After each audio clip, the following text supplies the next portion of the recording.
Let's celebrate being United Methodist. That single sentiment is the overarching message from a trio of United Methodist pastors whose new book, titled Being United Methodist Christians, reflects on the history and theology amid worldwide diversity and urges members to embrace our unique contributions and be proud of our heritage. Andy and Ann, welcome to Get Your Spirit in Shape. Hello, thank you. Good to be with you. Well, I'm so excited that you're here today. We're going to talk about your new book, Being United Methodist Christians, and just how I've got a lot of questions, how that came about. And also I want to mention that Andy, your wife, and Ann, your mother, Sally Langford, is a part of this writing team that published this book. So let's just start off with, tell us a little bit about yourself, and then we're going to jump into the book. Okay. You want to start, Dad? Okay, also, I'm the older one. I have been a United Methodist pastor all of my career. I've served local congregations. I've been a writer. I served on the hymnal committee, and I also edited our book of worship. For 12 years, I sat on our what we call a connectional table, traveled the world on behalf of the United Methodist Church. 12 years ago, Sally, my wife, mother, and I were asked to write a basic introduction to United Methodist Church. Every 10 years ago, they do this again. And we agreed to do that. It was understood to be a confirmation resource for adults. And so we did it, and it's been selling well for 12 years. And during this period of disaffiliation and discomfort in our denomination, we were asked to redo the book. And as we did it, we had a lot of new information. Almost all the illustrations have been redone. But we also realized that we are older. Both Sally and I are now retired from active ministry. And Ann has been a minister, and she can talk about herself, and said she sees the church in very different ways than us. So the way we would do it is one of us would write a section, the other one would edit, we'd give it to the third, and we just kind of kept going around and around on the circle. So it took us about 9 months to do this book. So Ann, what have I missed? Who are you? Thank you. I am the daughter of Andy and Sally Langford. Grew up in the United Methodist Church and still call it home. I majored in religion in undergrad and went to seminary at Boston University, and never thought I would be a local church pastor. I had seen the behind the scenes enough to know that it was dangerous work.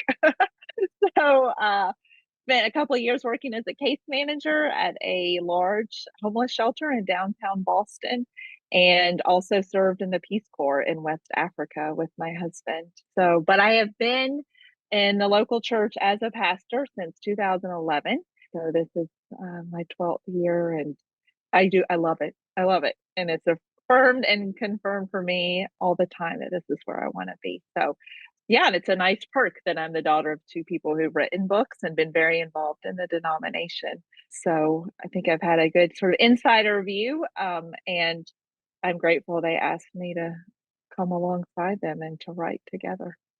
Your dad mentioned that they brought you in to kind of because having maybe a different perspective because you are of a different generation than they are. But your mom, she did not grow up in the Methodist Church, United Methodist. She grew up in the Baptist Church. So she also brought a different perspective. Too. I know she isn't here to discuss that herself, but it isn't lost on me that we really have you're looking at this book through three lenses. Mm-hmm. No, I also serve in a different geographical area. So I'm in California. I'm a member of the Western North Carolina Annual Conference along with my parents, but came to California in 2019, and I'm now in the California Nevada Conference serving with them. So it's just different. A lot of it's not the Bible Belt, so it's different context for ministry. So I think that helped inform some of the illustrations in the book and making sure that we included, there's a lot of Pacific Islanders in the United Methodist Church in my area.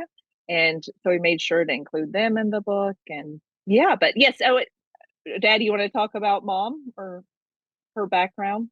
Well, again, and Sally came into it. She had later in college and seminary decided she wanted to be a pastor, but her local Southern Baptist church would not allow her to speak. And a painful one was her father died, who was a deacon of the church. And the family asked if Sally could speak at his funeral. And the congregation said, no, she's female. So that kind of tilted her to becoming United Methodist. And so she is very strong about some stuff, but she also brings a healthy skepticism about why we do things the way we do it. So the three very different perspectives really did enrich this book. Why do we need this book right now? And you kind of alluded to it a minute ago, but let's Yeah. go a little deeper. Like why people who are United Methodists, why is it not enough to just know how to, live a Christian life in this world? Why do we need to know how to live a United Methodist Christian life? Again, I'll jump in. I think for the last 2 or 3 years, there's been some defensiveness on part of the mainline United Methodist system, trying to justify who we are and why we do things the way we are, how we do theology, how we make decisions, and closing down this time of disaffiliation. Somebody just need to say very positively, we're not going to debate the issues that have caused the disruption.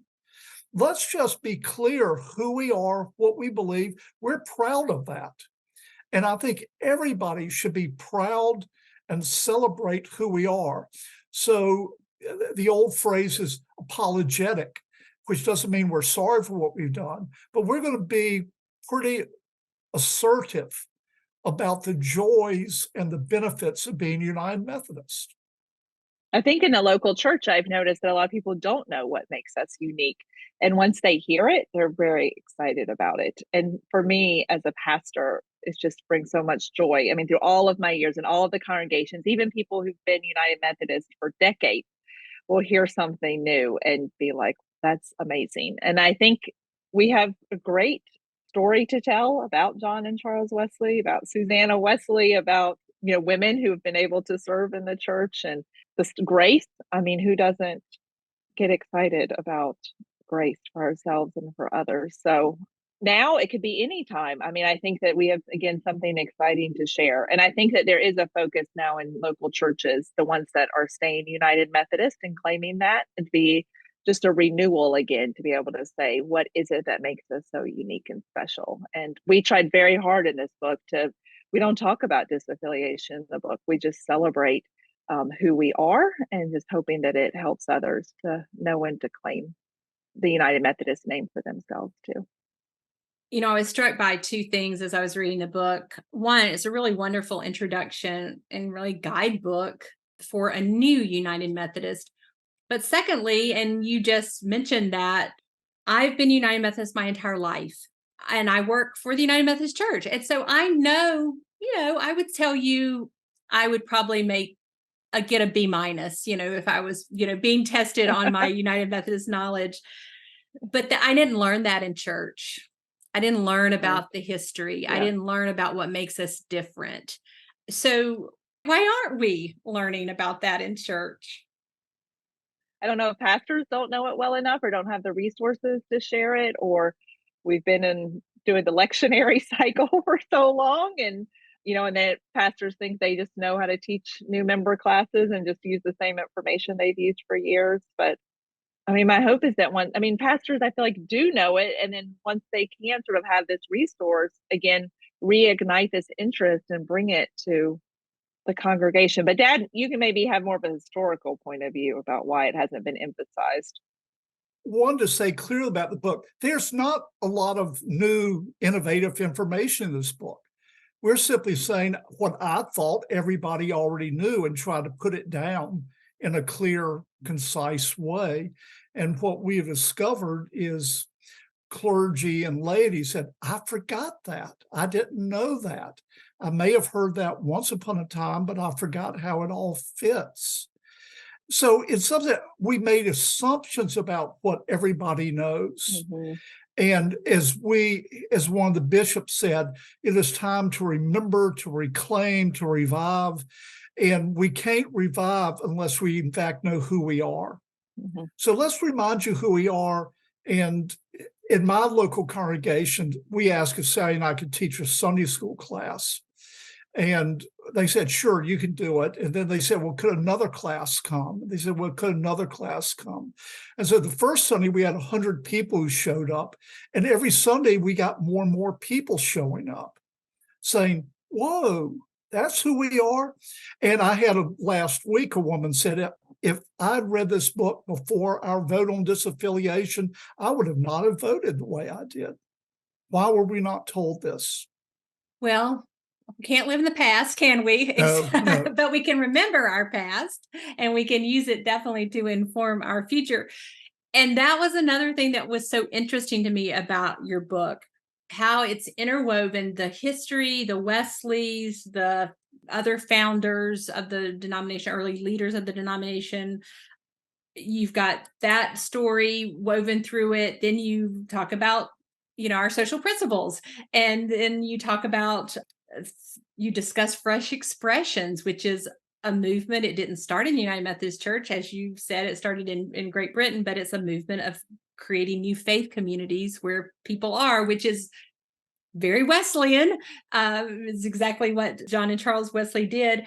And I love that you discuss the structure of the church. Why do we have general conference? A lot of people don't know, well, who are these people? Where are the headquarters? That's a question you get. Where are the headquarters? Well, there's no headquarters because this is, this is our leadership. So tell me, kind of walk me through how you even approached organizing this book, because it's all in there. And how in the world did you decide what to put in, what to leave out? Ooh, I don't know. Okay. There's 6 chapters. There's an introduction and a conclusion. I think the first chapter, we call it What is the Bible? Sort of starting out that, we've talked a lot already in our conversation today about what makes us unique as United Methodists and celebrating that. But we also want to remind people that we are Christian first and foremost, and that we celebrate that we have orthodox views and we're in communion with so many other communities, and just to remind people that the Bible is central to our faith and very important. So start with that. We look back at some history, John and Charles Wesley. We talk some about our personal faith and what it means for personal holiness.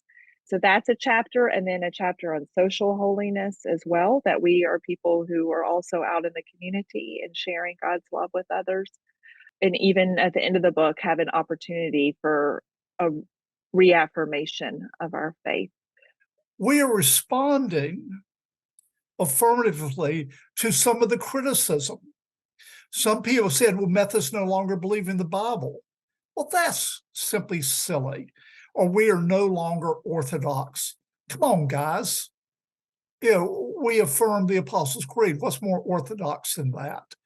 Don't label us. Let us tell you who we are rather than let someone else define us. So we try to do it. The book could have been 5 times longer. Partly, my father was a United Methodist theologian, and to whom the book is dedicated. And I was rereading some of Daddy's stuff. His paragraphs went on for several pages. His sentences were 30 words long. I think this book's written at about a 6th grade level. Short paragraphs, short sentences. Let's say where we want to stay and move on very quickly. So it's really written primarily for laity in local congregations who you can read this book in an hour if you want to. And at the end of which, we give you lots of places you can go find out more material. If this was 400 pages long, nobody would read it. And, it was so accessible. That's what I loved about it. It could have been really dense because it's just chock full of information, but it's very easy to read. But if it had been 400 pages, what might have made it into the book? Yeah, the history of the church is so complex. I mean, there are 800-page volumes of the history of the Methodist Church, which stopped being written 40 years ago. So some things have happened since then. Theology, we all three love theology. I think it's a very interesting thing. The shortest chapter in this book is the one on Methodist theology, but it's also the most important one. If you get what we say about grace, you will then know who we are as United Methodists. What accompanies the book is Ann did a series of 6 videos, which is a 5 to 10 minute introduction to the chapter. Her introduction to the chapter on theology and how it applied to her own personal life, I think is a highlight of this entire package. That this is not just academic, this is real, it's personal, it transforms lives. Yeah. Our hope is that people can apply it to their lives, and sanctifying grace, justifying grace, prevenient grace, all 3 of them, and make it really practical for people. Before we continue our conversation, let's take a moment to talk about an important day where people all over the world come together to support their favorite nonprofits. That day is November 28th, Giving Tuesday. This year, United Methodist Communications is participating in Giving Tuesday. At United Methodist Communications, we believe lives can be transformed by just a single message of hope and love, and by a single gift made from a heart full of generosity and gratitude. This Giving Tuesday, United Methodist Communications has set a goal of raising at least $5,000 to create a ripple of positive change. Even better, you can double your impact. All gifts up to a total of $5,000 are being matched thanks to the generosity of the Hale Family Foundation. That is $10,000 dedicated to empowering local churches and supporting communication ministries within the United Methodist Church. Join United Methodist Communication on Giving Tuesday, November 28th, and let's build a brighter future. Visit umcom.org/Giving Tuesday to learn more and give today. Now let's return to our conversation. I did appreciate, I walked away from that chapter understanding maybe for the first time that I could actually turn around and explain it. Heard it my whole life. It's like, yeah, I get it. But I appreciated how you did explain it. And I realized I read it alone, but it seemed the design of it, the layout, the format seems like it would be a great book study, which it was designed. Right. It's designed for that too. And with these companion videos and their questions and even hymn recommendations. I love that. Yeah. Well, Dad's good at that. but we have been contacted by people who said they've already started using it. Some have already finished using it once. Others are starting to use it in January. Sally and I were on a video call with a church in Roanoke, Virginia. They had just finished reading the book, and they had some questions for us. And the conversation was just all over the map. But that's exactly what it's supposed to do, to stimulate your conversation with other United Methodist Christians. A lot stuck out to me, but one thing that really resonated with me was, and I don't know if it was something that you guys wrote, or honestly, I don't remember the source, but it was like, we're not a people of one opinion. We're Yes. people, of many opinions. Yeah. And that's okay. That's okay. actually welcomed. The last church I served in North Carolina, I remember there was a person, he had a pickup truck, he had Trump stickers all over the back of the truck, and we had a new person who has been coming to worship, and I knew this person was more liberal, and they got paired together one night to go deliver meals, and we sort of had a Meals on Wheels kind of program. They came back, had a fabulous time together, had never met before that night, and became a team to deliver meals every Monday night. And these 2 men became great friends. And that's what I think we see in the church, and what we can be. We're people who love Jesus and believe in grace and have been given this gift of a tradition. And there are many people that can be part of that circle. And some of it's kind of funny stuff. We started figuring out who is United Methodist, and Pat Sajak and Vanna White. I love that. I know. I Did loved you when know I that? read that. But Hillary Clinton and Nikki Haley are Right. both United Methodist. How far apart can you be? Yeah. And in my own local church, Beyonce is United Methodist. That was, my dad didn't believe me, so we went and looked, but her church is in Houston, and she gives significant amount of money to their mission. And I mean, millions of dollars she's given to that congregation in Houston, Texas. And she see, and grew I up in the didn't choir even there. know who Beyonce was. Well, okay. But Well, she we're grew up glad that singing in Ann the was at the choir. table for you, Andy. So yeah, is that I think that's just something to celebrate, that we're not monolithic, or like we have got, everyone has to subscribe to this one opinion. And if we're honest with ourselves, it's never been that way. I mean, if I look at my congregation, and sometimes I tell people this to reassure them, they think they're the only one that might have doubts about their faith. And I'm like, if we took a poll, we'd get 40 different points of view this morning. And that means you're welcome here. And we all get to figure out this together and walk in life together. And it's something to be celebrated. You don't have to, like, we believe in Jesus and we'll resist evil. That's what we say, when we're baptized, and everything else we get to figure out together. Yeah, On I love occasion, that. we would have people would say, is it possible for me to join this church? Am I good enough? And my joke was, look around you on Yeah. Sunday morning. If we'll let those people in church, we'll let you into this church. I said, oh, okay. No, and it's so affirming for people too. They just get the biggest grin. It's like, oh, I can be here. I can fit here. Like, you'll accept me. And, we get to do this together. I mean, I don't know if it's a case that we've forgotten who we are, or maybe we've never really known who we are. I think we've forgotten, again, I think it's the greatest statistic in the book. In 1850, half of all church members in the United States were Methodist. One half of all Christians in the United States were Methodist. What a wide diversity. And ever since then, we seem to be getting into our own little camps and our own little clusters. The more global we become, the more tribal we have become. And I think the recent experience shows that. I think we have a witness to politics in this country of how we need to learn to listen to one another and trust one another. We will disagree, but we can still be at the table together. That is a unique perspective today. And I think it's one that maybe God is calling us to promote. Well, as you were writing, there's so much in the book, just so much knowledge. And clearly the three of you brought so much knowledge and perspective to the table. But in researching and writing the book, what surprised you the most? Well, that we didn't kill each other through the process. That's right. We'll eat Thanksgiving dinner together.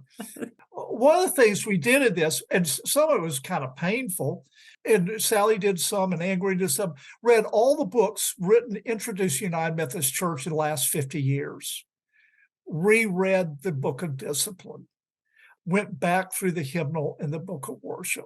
And we just kind of kept pulling stuff out, saying, whoa, isn't that neat? Everybody should remember this. I think one of the most interesting pieces of this, I think really answer Crystal's question. We have forgotten, we all live in our own little units and our own little worlds. And so we assume that how we worship in or church in Burlingame, California is the same as in North Carolina. The majority of United Methodists now live outside the United States. We in this country think that every Methodist church is just like the one we worship in. And one of the advantages we've had with this book is this is how Methodists do it in Ukraine. This is how they do it in Africa. This is how they're doing it in the Philippines. That enriches the conversation. And I think that's going to be probably the biggest struggle for our church in the days to come, is what does it mean to be a denomination for whom most of its members are not Western? there's going to be a steep learning curve for us. But a joyful one. Go to a church in Africa or in Eastern Europe, in the Philippines. Those are exciting, wonderful places to be. They have so much to teach us. And so we You try could to probably capture join them that. online right now You can. In the in this first day book, and age. 12 years ago, we did not, at that point, 2/3 of the church was the United States. We could be US centric. We could not do that with this book. That's an interesting, I appreciate, Andy, that you brought that up, because as I read it, I was looking at it through my US centric eyes. I appreciated the references to the worldwide denomination, and I appreciated that because the connectionalism, you guys made that so clear. But I appreciate you bringing that up, because I see now how it doesn't necessarily matter if I'm a United Methodist in North Carolina or I'm a United Methodist in South Korea. The information in this book is relevant to me as a United Methodist. Yes. And so we do hope that people around the world can read it. And so not just those in this country. Yeah. Again, the sales will be in this country, but that somebody in Zimbabwe can read it and celebrate that they are United Methodist. I'm very fortunate to serve a congregation that is multi-ethnic, and we have a woman who lives half the year in Brazil, and she joins us on Zoom when she's in Brazil. She's Methodist there, but it's just fun to see, what she's learning back there. And she shares pictures on Facebook every Sunday of being in our church. And it sort of happened since we wrote the book, but a woman who's the lay leader of the annual conference in Zimbabwe attends my congregation when she's here 6 months out of the year seeing her daughter. And it's just been wonderful. And our congregation is now raising money to support a student scholarship at Africa University, where she serves on the board. And it's just this connection. And as I explained to the congregation, they get so excited about it. Because again, it's like we could not support a university in Africa. We wouldn't even know how to support a student. Like, we don't have the resources, the connections. And then the Methodist Church, United Methodist Church, gives that to us. And then we have someone who walks in the door and feels at home here with us. And yeah, I get to really see it here in my congregation, lived out, the diversity. I counted the other day, like on a Sunday morning, we had people from 14 different countries in our sanctuary. So that is a beautiful yeah, church, isn't it? yeah. And they were a lot of them were United Methodists in their home countries, the Philippines and in Tonga and in Samoa, and just how beautiful it is that they get to come to this country and find a home immediately in a United Methodist church. And yeah. Well, as we finish up, what haven't I asked you that you want to make sure we talk about? We've said already, I want people to be exceptionally proud of being United Methodist. We have so much to celebrate. Go out and feel good about who you are, about where your congregation is. And I think you mentioned Fresh Expressions, we are still taking in new members. We are still growing. We are growing around the world. We are still the largest Methodist denomination in the entire world. Celebrate that. Help us build upon that. We are going to have some good days to come. Yeah. If I can share just one more personal story.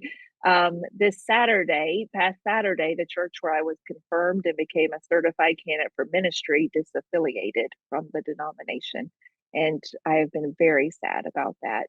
And we had our charge conference this past Saturday, and I shared that with the congregation, just a moment of vulnerability and saying I was having a tough morning. But I also shared with them that my son is being confirmed next Sunday on November 19th, and his best friend is being baptized and joining the church as well. And these are two 12-year-old boys. And what a gift it is for Burlingame United Methodist Church to know these two boys are going to get to say that they profess their faith in this building and in this community. And what a gift that this congregation is, that they are loving these two 12-year-old 7th grade boys. And just what a gift it is. And for them to claim that and to know that they're making a difference in the world. And that's what I want for other people too.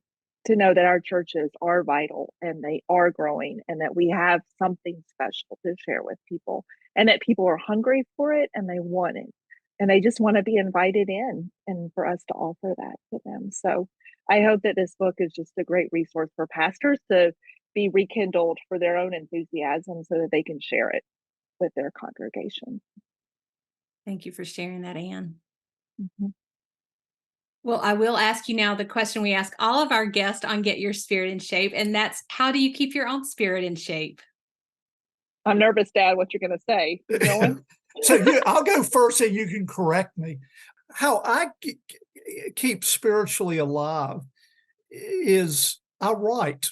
I read and I write. I'm an old person. I go to bed early, but I wake up at 4 and 5 o'clock in the morning. And after I've got my cup of coffee and read the news headlines, I'll read for an hour and then I will write for an hour or two. And this book was one of the outputs of that. But it's how, if I keep absorbing things from what other people have said and then reflect it through my own life and then communicate it back to others. So I read and I write. That's how my spirit stays active and engaged. Okay, I'll affirm that for you. This book could have been 400 pages if we had just let him write. He would send a draft and say, okay, I need you to look at this chapter. And I would have to reply and be like, do not open this file again until I look at it. Because I knew what would happen is I'd get it back to him 3-4 days later and he'd already have a whole nother draft. And so we had to put the brakes on and be like, you have to give us time. We are not up at 4 a.m. You didn't wake up. You're not up at 4 a.m. working on this? No. I kept reminding him, like, you're retired. I still have young children and I have a full-time appointment and I do not, you got to give me a moment. I think maybe something that just really makes me excited is worship planning. And I love planning sermon series. And if I get bogged down in the administration of the church, which I do not enjoy, and I've spent so much time on the 2024 budget for my congregation this week, and it can drag me down and make me feel like, what am I doing? And if I can spend 15 minutes thinking about our Advent series, I just get so excited. And I just feel like, okay, I'm renewed. I'm like, this is why I'm doing what I'm doing. And I love creative worship and I love trying to find ways to appeal to everybody's full senses.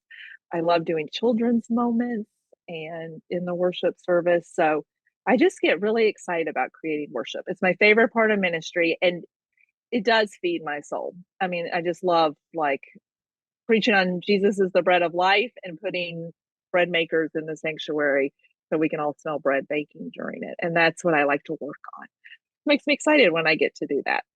So I just try to find time every week where I can work on what I like, even in the midst of having to do so many other things in the church and my life. And what a gift that your congregation gets to be on the receiving end of that.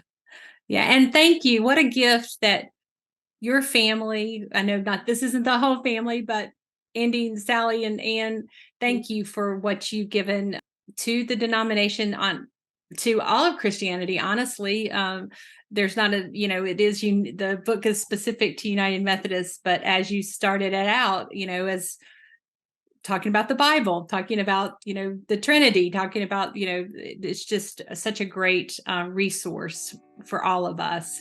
So thank you for the time and commitment that you gave to this project. And thank you for being guest on Get Your Spirit in Shape. Well, thank you very much for this opportunity. Yeah, thanks for doing this, Crystal. It was fun. It was. That was Andy Langford and Ann Langford Duncan, United Methodist pastors and authors, discussing being United Methodist Christians, the book they wrote along with Sally Langford.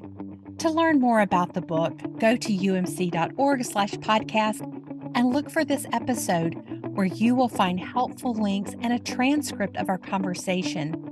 If you have questions or comments, feel free to email me at a special email address just for Get Your Spirit in Shape listeners, gysis@umcom.org. If you enjoyed today's episode, we invite you to leave a review on the podcast platform where you listen. Thank you so much for joining us for Get Your Spirit in Shape. I'm Crystal Cavanis, and I look forward to the next time that we're together.